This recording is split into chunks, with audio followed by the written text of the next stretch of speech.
So Philip Strother Jr. and his question or comment is, what we asked people.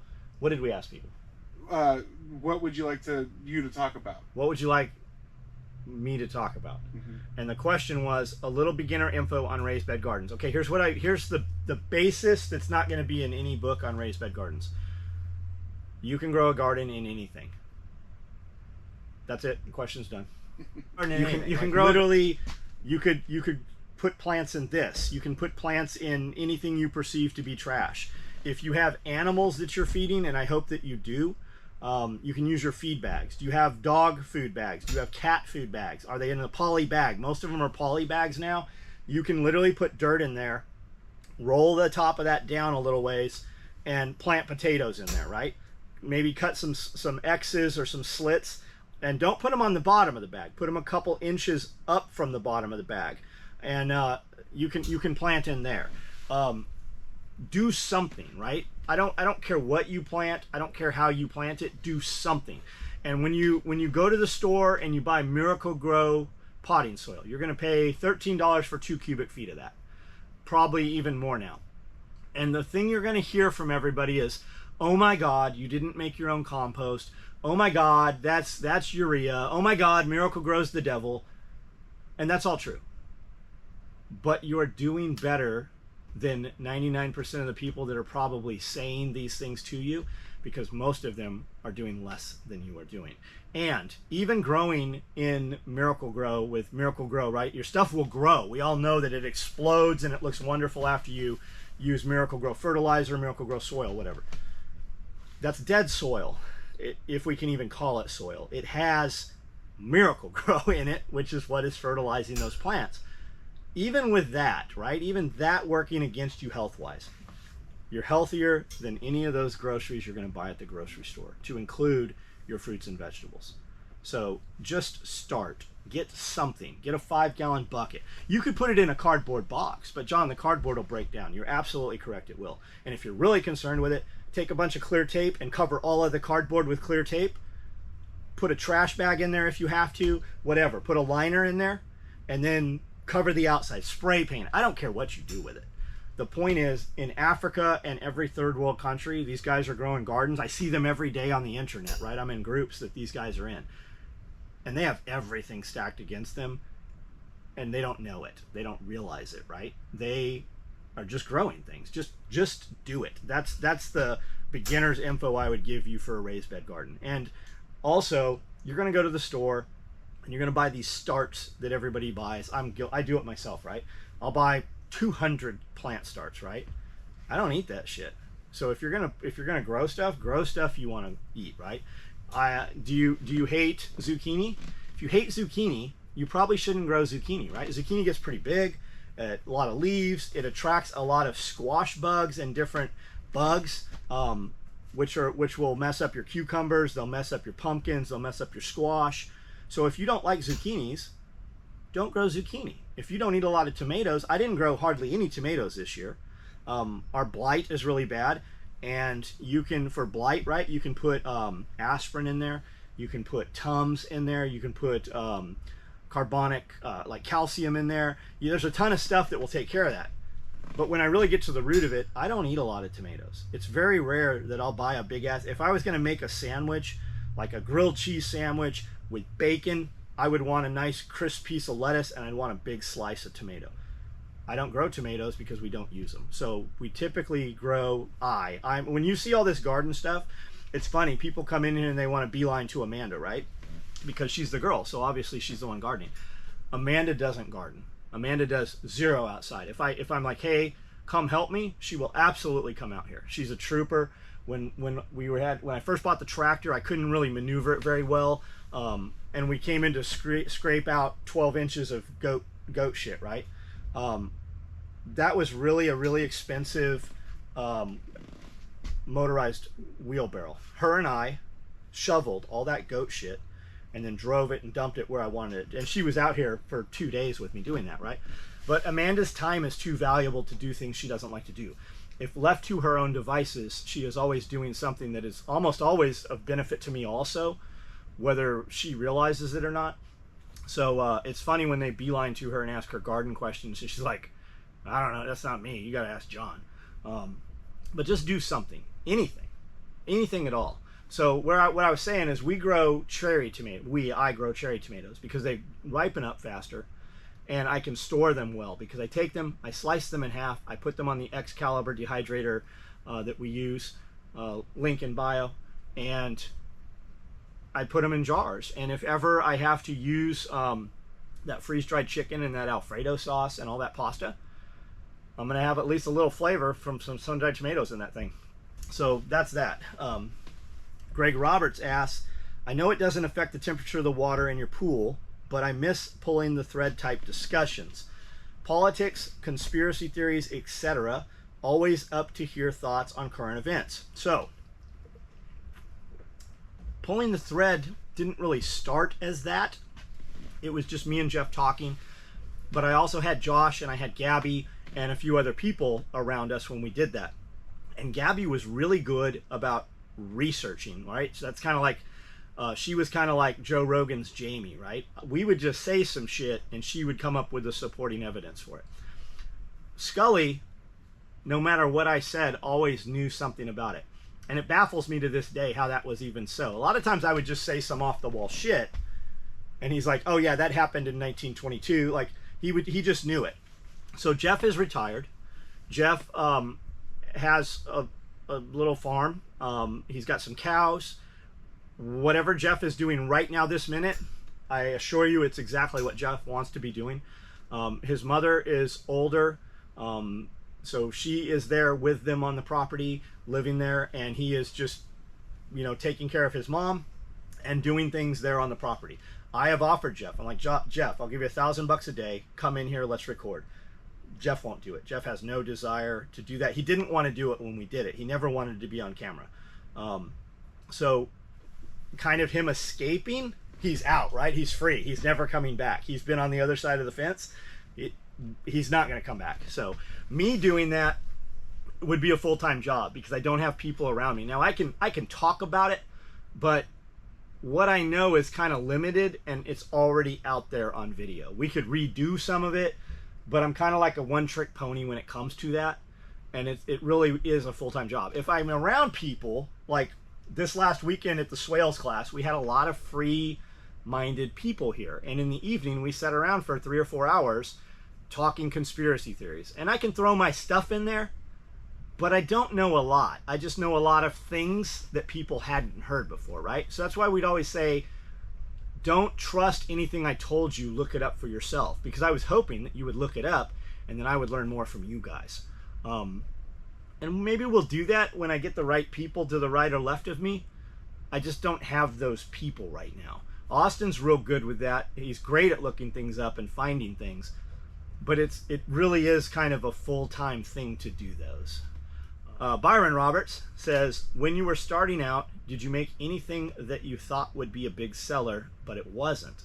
I like hearing the stories about the old shop and how certain product designs came about.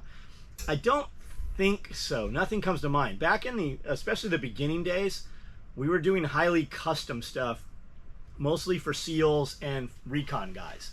And when one guy would get something, the other guys would see it. So they would kind of come in and get the same thing, but maybe tweak this pocket, right? And back then we'd put like a pair of crimper pouches on the side of this pouch and a multi-tool on the side of this pouch. Really, they were all the same pouch. The SEALs would kind of have you build some custom shit and then not tell fucking anybody. All the other guys would be like, where'd you get that? He's like, oh, I can't remember where it came from. They just wanted to be super Gucci, super unique. Whereas the Marines would just tell everybody, right? So most of the work we did early on was never a failure. It was always a hit because it was what the customer wanted. There is an example. Do you remember when Chris Costa came out with that leg subload that had a couple mags on it? We had come out with a leg subload. I was still in Oceanside, so pre-2003, right?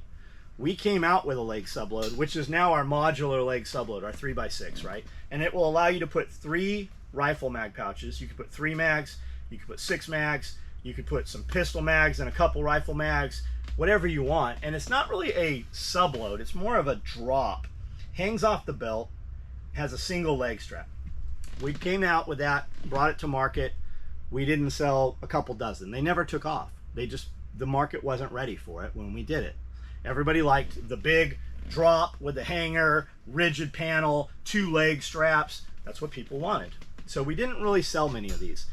When Chris came out doing his deal, I think he went with London Bridge, and then he went with LBX on that product. HSGI made them first, and they couldn't make enough of them. At that time, after that market was now there with the internet and everything, we brought ours back out. I literally pulled it out of a kit bag, wrote down some numbers, said build 12 of these, put them online, and we sold hundreds of them, just because the timing, the market just wasn't there. We didn't tweak that product. We didn't change that product. Stitch for stitch, it's the same thing 20 years later, and we sold a bunch of them. Now, we just ran them last week. I have some sitting on my table right now. We still make them. They sell, a dozen at a time right now. Evan Dixon asked, have you been really successful? Oh, no. Evan Dixon says, you have been really successful with building a culture around the SOE brand. Can you share some insight on how you accomplished that? I don't think that I am really successful, actually. When I look at other companies that I look up to or I'm friendly with, they are so much larger than we are. And if you look, really, I have to question where the deviation was. I feel like the community and culture around SOE was much bigger and much stronger 5 years ago. And the only real difference is I used to tell people a lot more often to fuck off, and I was a lot more vicious with people, and people gravitated towards that. And people really, really feed on the negative.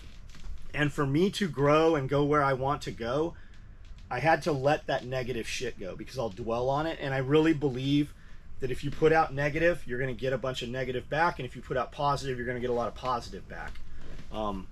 And I still do get caught up with that, right? Somebody asked me today, hey, do you remember so-and-so, this lady that used to work here? And I said, I do remember her. The last time I saw her, she told me to fuck off and told me, and had posted a bunch of terrible shit on the internet. And I said, how does she look right now? And she goes, she looks pretty good. And I said, you know what? Good for her. When really what I wanted to say is, I hope that bitch's house burns down. I haven't thought about her in probably 5 or 6 years, right?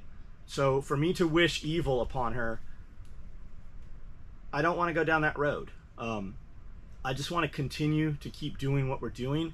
And I want the community to come. Like we do these events, right? We're going to have 1,000 people here in October. We had 653 here in June. How did they get here? Why are they here? A lot of them are here because it's SOE and because of me. But a lot of them are here because of Nicole, or they came to meet Billy Bond, or they're going to come to meet Joel Salatin because he's here at one of our events, right?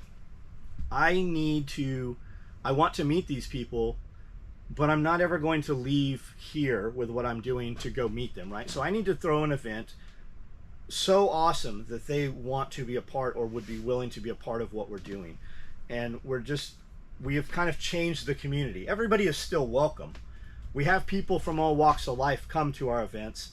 I don't care what your sexual preference is. I don't care what your political beliefs are. For the most part, if you believe in freedom, which really everything we're doing now falls under the umbrella of freedom, right? I don't get to say or dictate what you can do, and I have nothing to say about it unless it affects me in a negative manner, right? So I don't get to say how you raise your children.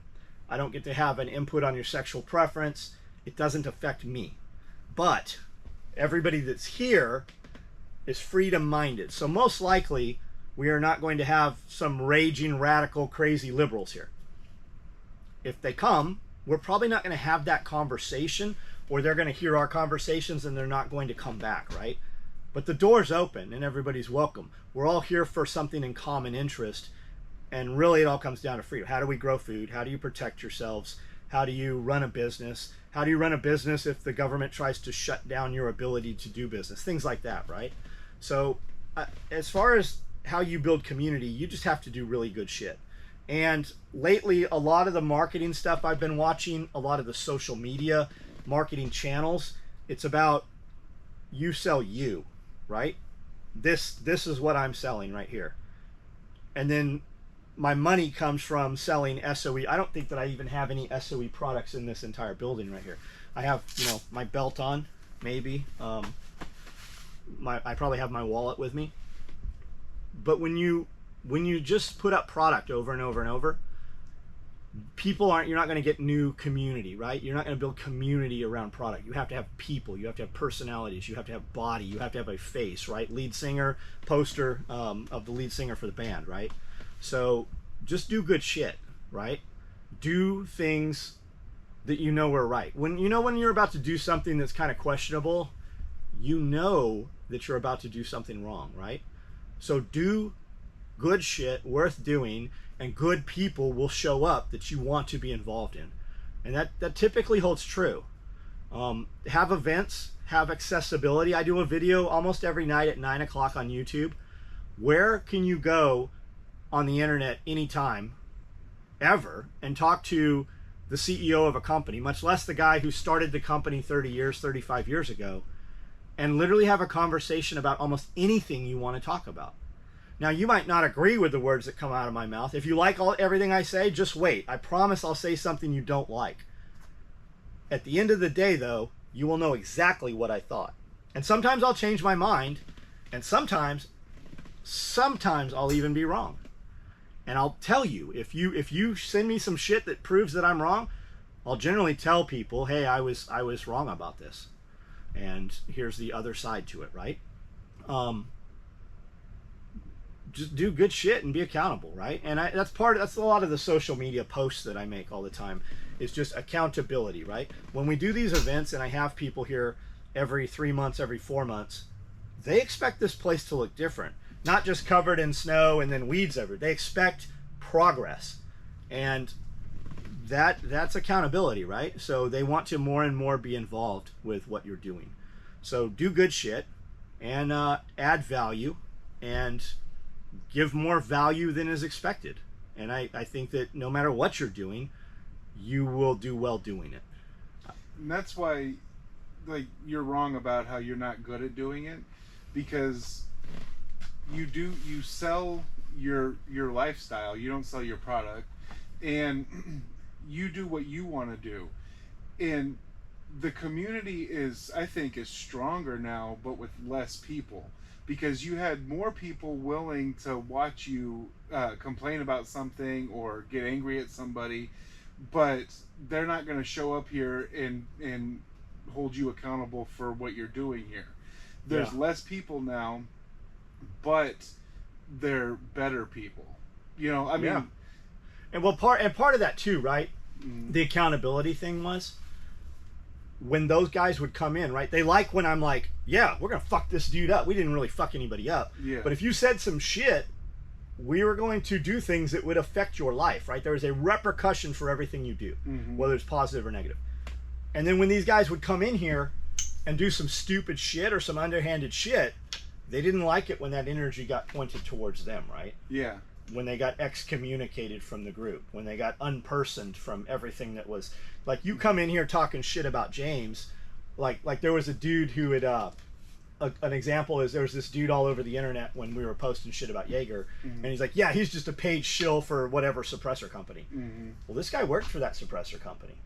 And that company sponsored James, and James was very close with the fucking CEO of that company. That guy lost his job over that. Mm-hmm. He no longer works for that suppressor company. There's a repercussion for everything you do. You might be right. You just need to ask yourself what you stand to gain by what you're about to do and what you stand to lose. And most people stand to lose more than they stand to gain. Yeah. So I would leave that in there. Oh, even when I said leave that in there, I'd leave that in, all of it. Yeah, that's why I jumped in, because you think that you're not doing a good job, but you are, because you're getting the right people around you. Well, I would hope, okay, with you saying that, I would hope the takeaway from that is, if John thinks he's doing a bad job and we think he's doing a good job, John thinks he can do way better. So you're not even fucking on the level of what I think is to come. Like, you're not even imagining Like I'm getting chills right now. You're not even thinking big enough about what we're about to do. Cool. Max's Path asks, would also love to see more setups you do for the gear. So we're pretty bad about that, right? There is no real videos. Like the one that comes to mind is people are like, how do you put this hydration carrier on this rig? And I'm of the thought of, we sell our shit faster than we can even make it. While somebody's asking about, hey, how does this go on the rig? Well, you were asking that. Somebody already bought the 50 pieces we built today. They're gone. And if you're wearing one of my rigs, you probably carry a gun. There's only one way you can put this on there. Like, you can't put it on the wrong way. If you can't problem solve, I don't know that I can help you. Would it be nice to have a catalog of videos? Sure, it would. Would I make more money because of it? I probably would. I'm just kind of that old grumpy dude that's like, you should be able to figure this out, right? It's like getting in the tractor and you're like, the tractor won't start. Well, fucking turn the key the other way. I mean, figure it out, problem solve. That's the deal. So the gear setups, yeah, we need to do some Gucci gear setups. I've got a couple photographers we're working with that we've sent product to that take way fucking better pictures than I do. And if you want to see them, you should be on my social media on Instagram, because I share the photos when they post photos of my shit. Now, if you're a photographer and you're like, man, I'm going to tag SOE and everything so they'll share my stuff. I don't share shit where you have my competitors' products in it. I have 200 million followers cross-platform social media. I'm not going to give my hard work and effort to some up-and-coming company. So if you're a photographer and you want me to share your stuff, SOE. If it's a competitor all through there and there's some trinket in there and I have to look to see SOE, I'm not sharing that. That's not how it works. Monica Parks. I actually know Monica Parks in real life. These two are hot on my research. These two are hot on my research radio right now. Long-term water storage, growing, harvesting herbs for medicinal purposes. Okay, so the water one's easy. Everybody thinks really big water, right? I've got 3 million gallons in a pond back here. All the water comes from the roof to there. We ran individual pipes and trenched them in. Rabbit shed up top runs the gutter ties into a PVC pipe, 4-inch, and goes into a 1,500 gallon tank that's partially buried. The overflow for that, we cut a hole in, that's trenched in and goes to the pond. So it's constantly circulating that water, and then that water off the top, the overflow goes into the big pond up top. That's big water. You can put water in anything. This is an expensive way to do it, and if it falls during an earthquake, they break. You could put it in these mason jars. You can put water in anything. When you're starting out, I want you to put water literally in anything. Do you have a cat? Does your litter come in a cat jug? Put water in that. You're not going to drink it. If you need to drink it, you're going to pass it through a filter, a Berkey filter or something, but you can flush toilets with it. You can also rinse those out. You could use that to water with if you had to on a very small scale. Anytime you're putting water in containers, the bigger the volume of container, the less typically it costs to store that per gallon. Now, there'll be some fluctuations and some variations, right? A small 5-gallon container, if it freezes, it might bust. A big, huge container might cost a little more per gallon because it's stronger, it's heavier plastic, right? Tank Depot, check them out. I think we're going to start selling military surplus water cans, but brand new ones with government contract. They won't be surplus. We can fill those with water. They're 5 gallons. They look like the U.S. fuel cans. I can drive over those with my 1-ton truck. I can literally drive over them. It's hard. It's harder because it wants to shoot the water can out when it's sideways, but you can drive over those and they don't pop. Water is typically, for the most part, water is free when it comes out of the faucet while your water's running.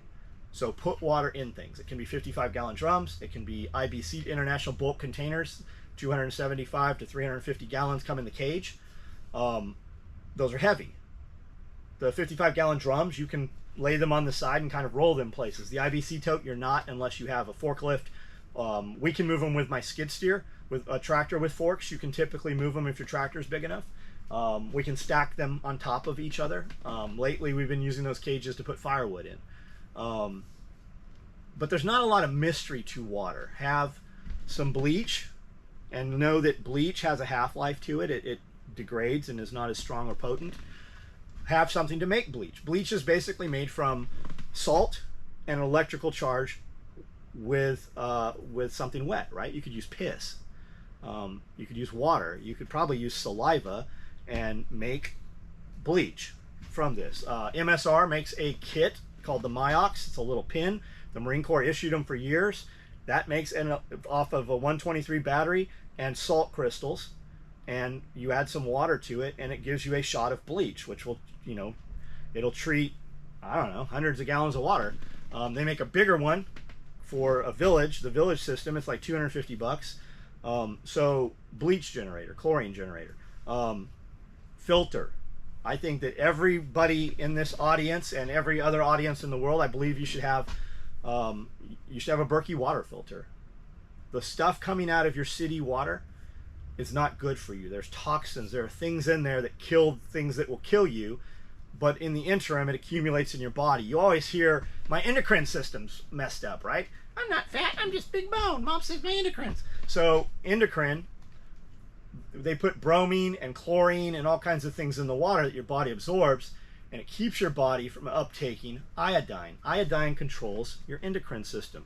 Now again, I'm wrong sometimes. Don't take what I say as gospel. I hope any of these conversations pique an interest or spur something for you to travel them. That's why we called it pulling the thread. We would dangle the thread. We wanted you to unravel the blanket or the sweater, right? We wanted you to get more knowledge than we had. So storing bulk water. I don't know where you live. Send me a picture. We'll come up with some ideas.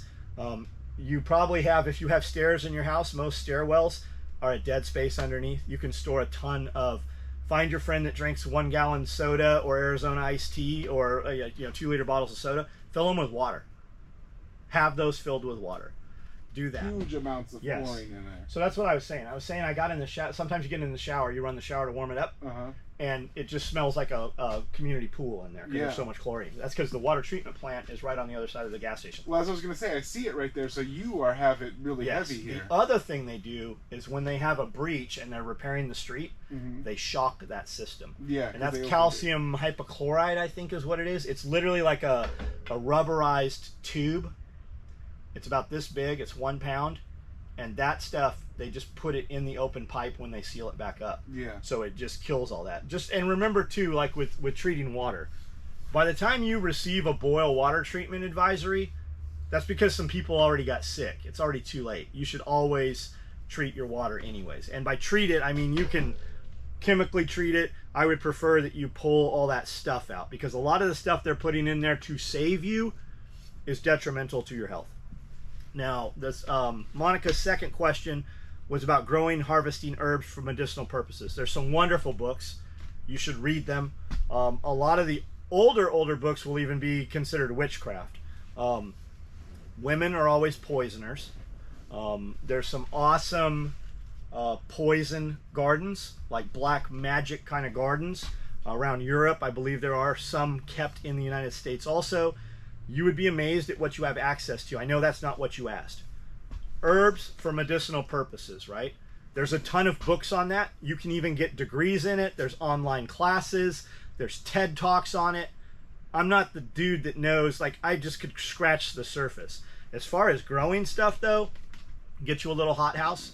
I'm about to build one out of old windows. I want you to walk up to this and think like Hogwarts, right? I want you to think witches. I want this cool glass hothouse to grow things and overwinter them and have more humidity control to them. I also have row houses. A lot of stuff you can take in and overwinter. You don't have to keep it thriving. You only have to keep it alive during the winter. But there's a ton of information much beyond what I'm going to give you. Herbs, like I grow oregano and thyme and mint and stuff like that. Mint, if like for instance, if you get mint growing on your property, you'll never get rid of it. If you can overwinter cilantro, you'll never get rid of it. It just comes back up. When I mow, I smell it all the time. It's like bamboo. It won't ever go away, depending on where you're growing it. But I think that's awesome that you want to go and do that. I would, and you totally should. You should totally do that. Vince Vega, what would you recommend to start growing now? I have a late season start in zone 10A. So what should we do? Now I looked up 10A to see where that was, and it looks like it's way down in the panhandle in Florida. I think you can grow anything in 10A. I mean, we're in 6 and we grow almost anything. But if I could tell you just one thing, and if I'm correct that you're in Florida, David the Good Survival Gardener. It's a long channel. I don't know why he calls himself David the Good. I want to meet this dude. If you know this dude, I want him to come to our events. Wealth of knowledge. You would do way better watching him than watching me for survival gardening. And he does a lot of stuff with gardening. His garden doesn't look like a garden, right? It's mixed and matched. It looks like just a jungle. You wouldn't look at it and go, oh, there's a ton of food right there. It's very well disguised. And he'll grow a tree here, an herb here, a tomato here. And he talks about pest load. And he talks about pollinators. And he talks about like bugs and stuff, right? He wants to attract bugs that will eat the bad bugs. He wants to attract pollinators that will pollinate the other stuff. And none of it's in a row. So when squash bugs show up, they don't know where to go. Bugs and funguses and stuff typically attack weak plants. And the weak plants are weak because they're all in one group, and whatever's wrong with one is wrong with all of them. But David the Good, man, you can't go wrong with that. As far as starting late, I'm about to plant a ton of potatoes. I planted a ton of potatoes. I don't know how many, maybe not a ton, maybe not 2,000 pounds. We have a shitload of potatoes right out here right now growing. I'm about to plant another set. I'm going to plant, I like to take things people tell me we can't do and just do it and find out for myself. And you know what I find out usually? They were fucking wrong. The people telling me that, when you dig through their shit, there's no evidence that they've done anything. They're just repeating some shit that somebody told them. And I don't think that they do it out of malice. I think they do it because they want to look important and they care about you, so they want to give you some value even if the information is wrong. They look at it as doing something for you, I think. But potatoes. I don't eat potatoes. We're just growing them.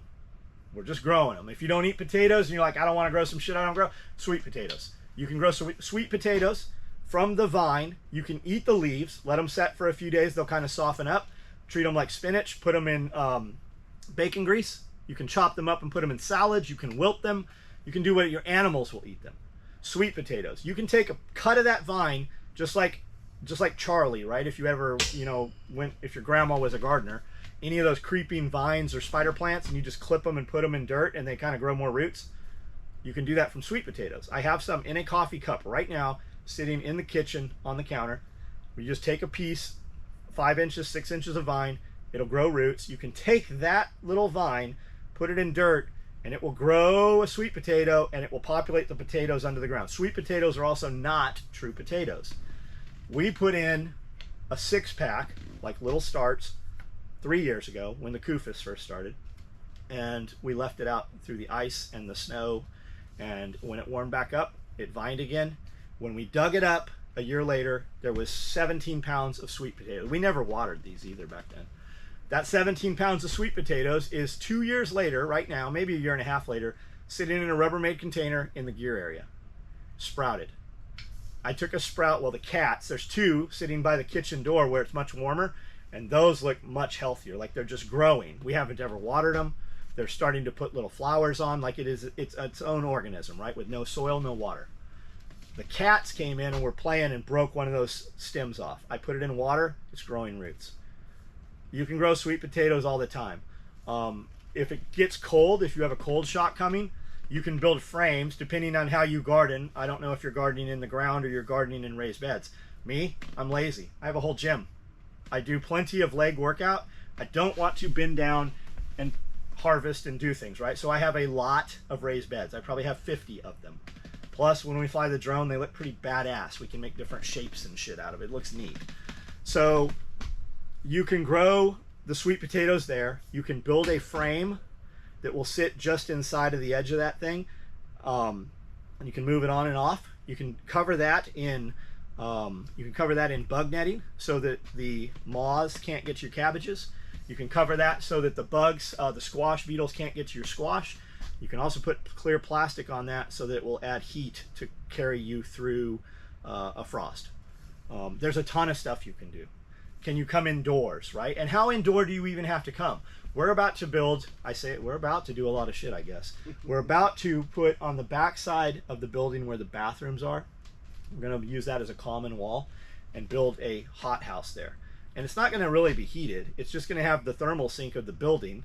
During the winter, it's going to heat and radiate that way. If we need more heat, because that will be south facing, I can put 55-gallon drums just inside, or IBC totes on the outside. The sun will heat all that water, and that will radiate that way also.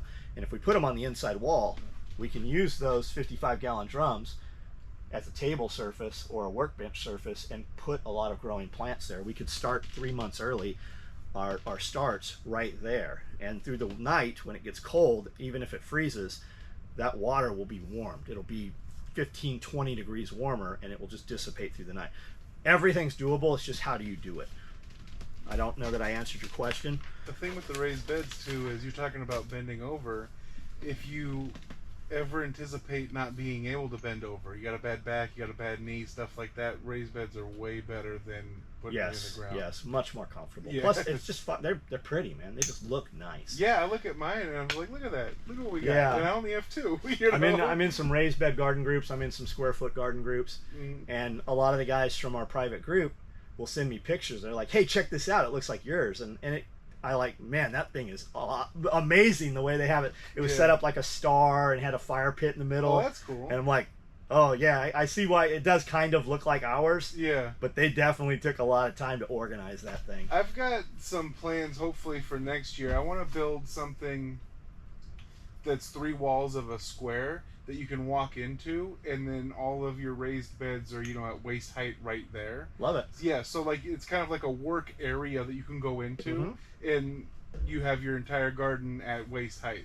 Yeah. So I kind of want to do that. I wasn't sure if I should do... Is it going to be covered, or is it going to be exposed outside? I was thinking exposed. The reason why I was thinking it this way is because I've got a back gate that leads to nothing, and I can put them out there, and they would never be bugged except for with animals.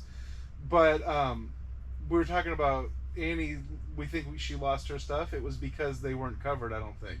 I think that the sun hit it too hard. She couldn't keep up watering with it. So covering might be something that absolutely. We should do, like the only reason this garden got through the summer is because of the shade cloth and mulch. Yeah. Put mulch down, because mulch will keep that water from evaporating off of like just temperature and sun hitting it. It will still evaporate because it will evaporate through the plants. So just sprinkle more like wood chips or whatever on use top wood of the chips. plants? You could use cut straw. There's a ton of stuff we can use. You could use newspaper. Oh yeah. It's not pretty, but you could totally if you. Would the ink do anything? Nah, it's all soy based ink Yeah. now. Shredded paper would work good. I take all of our shredded paper and I put it in the raised beds in the row house. Okay, cool. It just adds moisture holding ability to it. Yeah, I definitely want to do that. Like something where I have enough room to where I can put whatever I want. And I think covering. So a lot of guys will take you just figure your area, right? Do you want it 30 by 30? Do you want it 30 by 50? Do you want it 10 by 10? Yeah. And you build a fence around it, and then right on the inside of the fence is that horseshoe, right? Yeah. So your raised beds, but you want to make them. Everybody says make your beds 4 feet. I like my beds 3 feet because I can completely reach across. Yeah. Right. And then if you're going to set those, also depending where they are, like we did raised beds on the ground. And I made them just wide enough to get the mower through. It's never wide enough. Make them a little wider than what you think it is. Okay, so I was thinking, say if I'm building something, I could make actual beds. I can make them. Yeah. Would that be better than like the troughs? It would cost less. You think so? Than just buying the troughs? Okay. Yeah, and you can cheat too, right? You can cheat a lot of that. So we make them out of wood. The wood, if soil touches the wood, it's going to rot. Of course it is. Yeah. So line it with plastic. Get some heavy black, whatever.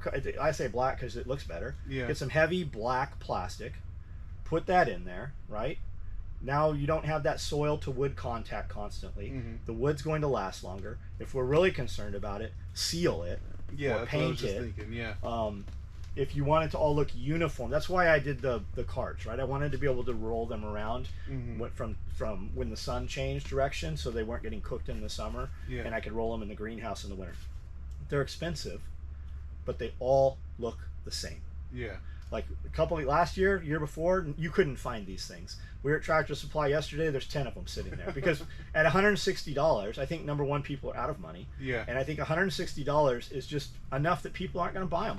Yeah. I also think maybe there's another option too, is that the boat from China caught up, and now everybody has a ton of inventory now that the market is not there or the market's saturated. So if you look, everywhere's got tons of inventory right now. Everywhere we went. I'm sure that that's part of it, but I think that there's something real to people are running out of money now. I think so. That's why repos are at like an all-time high. Yes, You know? absolutely, absolutely. So I don't know if I answered your question. We can definitely give me some more questions off of that, and we'll go down those roads. Your work with Spec Ops, was there something you developed specifically for their use that ended up being one of your popular items? Do you want more land to expand the compound and for your group? Okay, you always want more land. Absolutely, I do. I'm kind of landlocked here. We were supposed to have the 60 acres to this side and this side. My attorney was coming into town on Monday. We had paperwork drawn up. That man committed suicide or was killed the Saturday before that. So that property ended up going to somebody who was actually a friend of ours, who is a family member from him, and they have that property. So that's off. That's not an option any longer. We will buy more property. It unfortunately will not be connected to SOE, but it will be close because we're going to run more animals in other locations. You work with Spec Ops. We did some stuff with some guys, some Air Force dudes that were chopped to CAG. That's Delta. They do combat control and stuff. And this guy we did stuff with sourced out some medical pouches. The contract was for 550, and that is where our tear-off IFAC came from. And we still make that product today. That product has been issued to the Marines, it's been issued to the SEALs, and it's been issued through some smaller specialized units. I do not currently have any medical, I don't have any contracts for that item right now. We still make that item, and as a matter of fact, I think we have 4 or 5 batches, different colors, on the floor today. As a matter of fact, you will see tear-off med pouches come up for sale. They'll probably be gone by the time you see this video. But this is Friday. Tomorrow this will go up. Awesome. So you still might be able to get one if you see this video. And that's Chuck. Chuck knows everything about our medical stuff. He knows more about med shit than I know, for sure. Chuck needs to turn on a camera and just start talking. That'd be entertaining. So Great Wolf Tactical says, if someone was looking to buy land, would you suggest they wait for the price to come down in the next 6 months with the recession? I don't know, man. I don't know. Can you buy it right now? You're never going to wish you hadn't bought it. Once depending how much you put down on it, and once you've made some payments on it, you will probably have some equity in that. And once you own land, and I believe you do own a piece of land, I'm not sure what your position is with your partner, right? If you owned the piece of property that you're working out of right now, I would tell you that you could probably leverage that against something else and get a loan, no problem, through a bank. Maybe I'm wrong on that. I would also say that I know whose house you've been in for the last few years, and I would say that you have a very good relationship with him probably as well, and he is the manager of a bank. So I would say you probably have a good possibility of getting something done that you want to do right now. Will the property values come down? Yeah, I just had a guy here looking at trees, cutting some trees on the property here, and he was talking about some properties over here. And I know this property over here was listed because I spoke face to face with a lady, and I think she told me $330,000. And then I know they listed it for $369,000. And then I know it was listed for $400,000, and I happen to know it's back down to $360,000. So up, down, up, down. How bad do they want to sell? What do you want to be able to do with the land?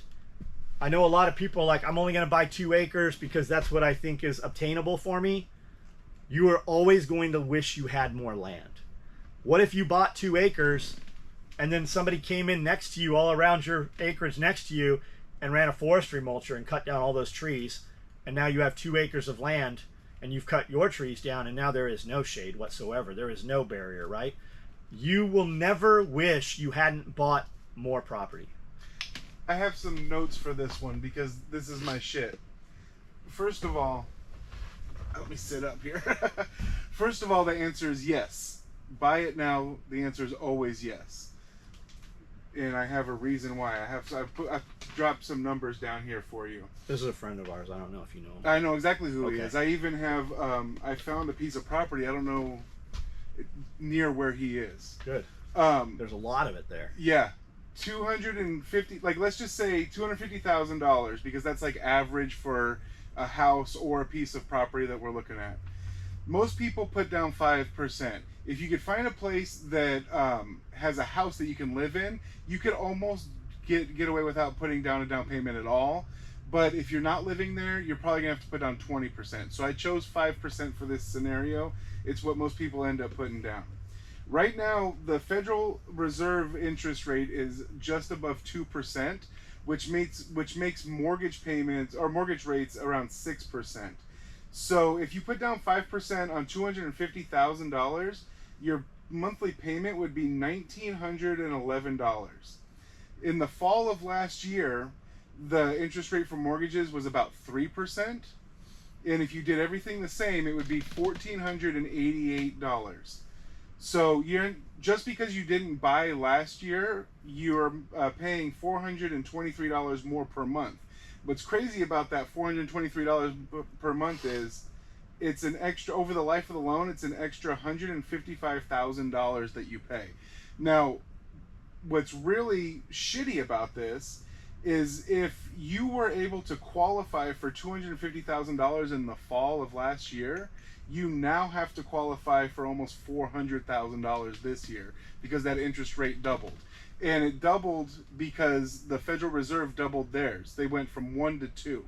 They've already said that by next year they want to go to 3, which means interest rates for mortgages will be 9, which means you're going to have to qualify for almost $600,000 or more to get a $250,000 piece of property. So even if the cost of the property goes down with that slight interest rate up, it's going to cost more. Okay, so yeah, I'm glad that you brought that up because I have that written down and I forgot about it. As long as I've been alive, like we can go back to like... How long is that? 37 years. Okay.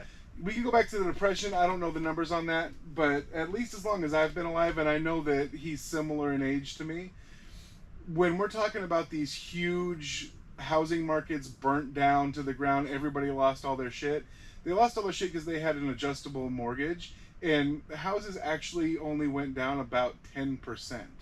So for you to make money by waiting, interest rates would have to stay the same, and the housing, the prices would have to come down over 50%, which has never happened in our lifetime. Wasn't a lot of that too that they were giving people loans that should not? They weren't.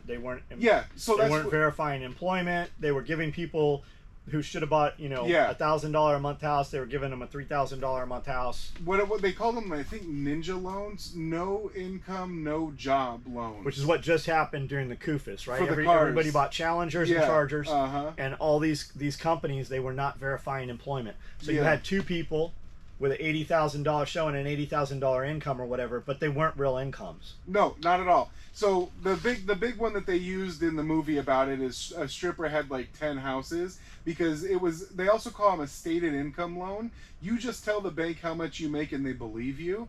And the reason why they do that is because they'll give you an adjustable interest rate, and that's where you end up losing your shit because you're paying 6% today, and then in 2 years when the house value has dropped, they want you to pay 10%, and you can't afford that payment, and you can't sell it. Because, and they know that you're going to make all those payments, and then they're going to have your house back on the market to sell to the next guy. They know you're going to lose it. Exactly. So that's free money. I think right now, last year in the summer was the lowest interest rates will be for decades. I think at least 20 years, we're not going to see it that low. So get in as soon as you can and you'll save money. So maybe you buy it and you lose your 10%. That means that the housing market just fell apart and you lost 10%. You're still making money by not buying it next year at a 9% interest rate. Plus you're ahead. You have something. Yeah.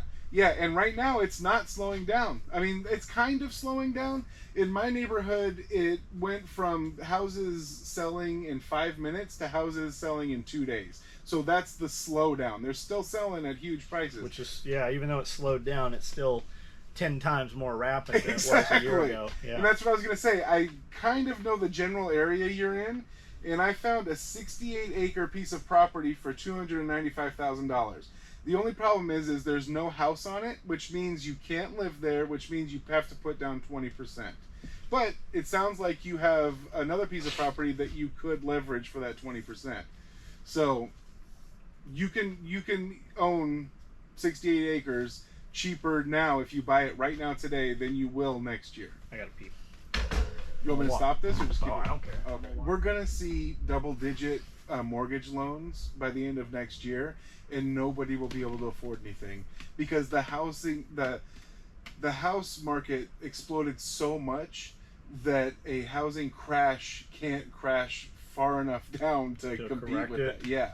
I think too that there are less houses for sale. Yeah. I mean, so many of them have been brought up by these especially in this companies. area. Yeah, you could go to California and find houses, but that's because everybody's leaving. You know, here it's really hard. That's what I'm saying. When I bought my house in my neighborhood, we bought ours because the real estate agent that we know and love knew that it was coming up ahead of time, and we made an offer before it was on the market.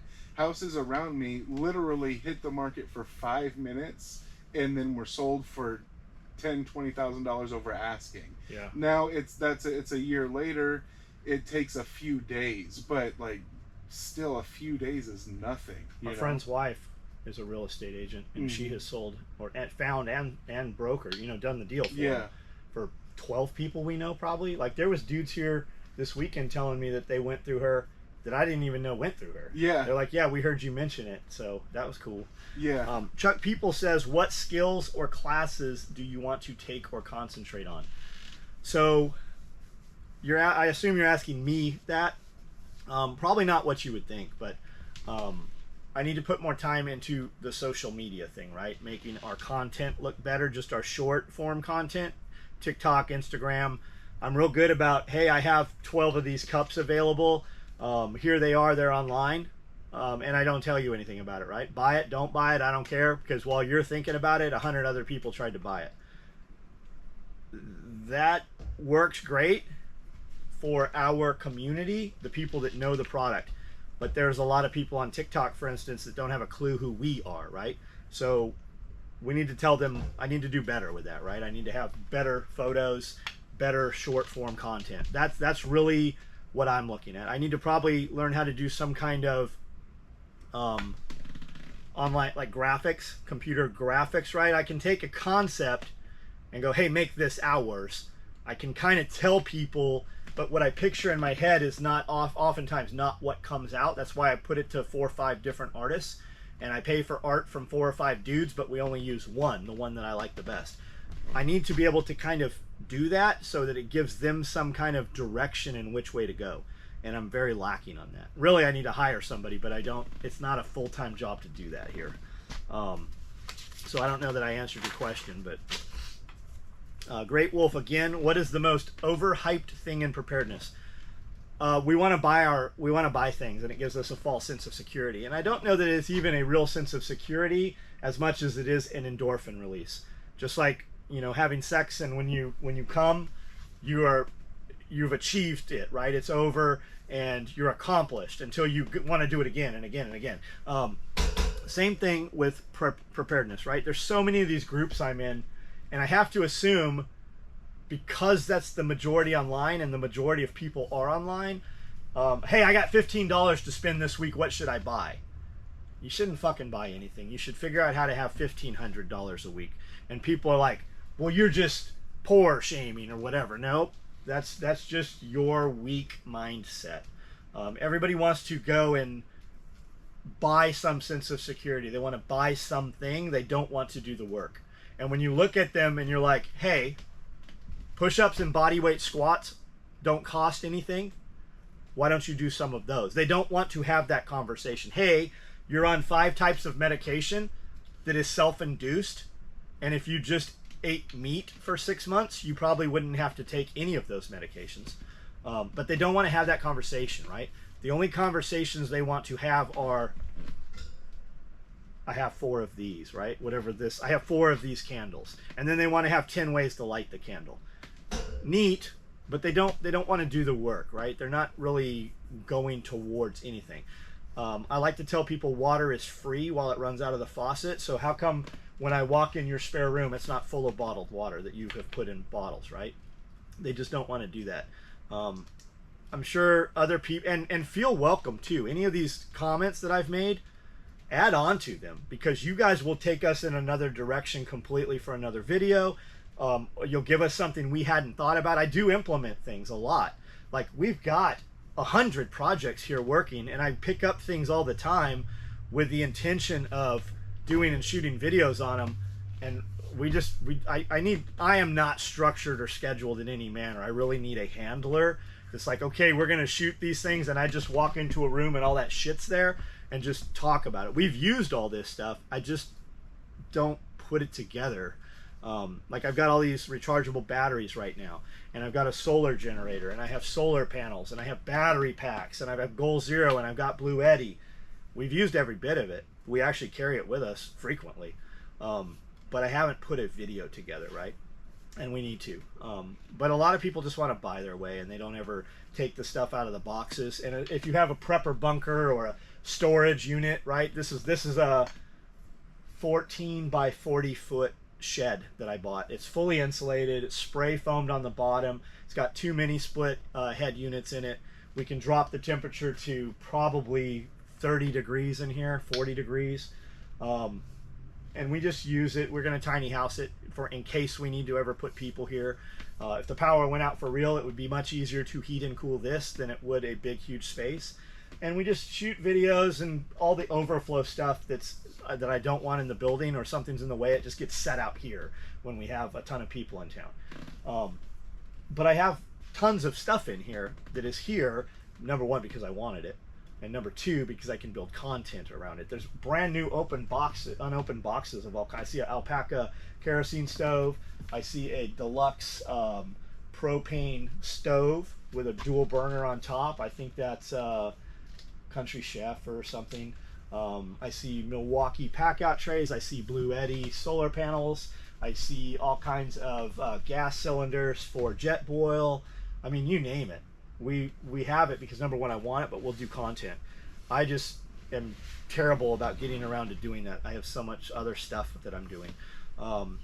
Brian Fraser, and this is the last one, last but not least. Can Cody pull a couple of hole shots in the drag Stang Mustang versus Porsche, something different? I would totally entertain that, except Cody's car is not running again. It's I think he's selling it. Well, we talked about that. You said you told him to get a Porsche with a warranty, and he got a Mustang with no warranty. Yes, and has put more money. He could have bought a brand new. He could have bought a GT4. Yeah, and your Porsche is still running. All of my Porsches run, and his Mustang isn't. So yes. in that scenario, Porsche versus Mustang. Porsche yeah, wins. If my stuff's not running, it's because the battery's dead. I spend more money on batteries every year than in fuel. Yeah. So, yeah, well, I mean, we were talking about that earlier. You have so many here. Yeah. You have to maintain. I'm talking about realest, one of the realest to try. My family, SOE, got the tools to survive. Yeah.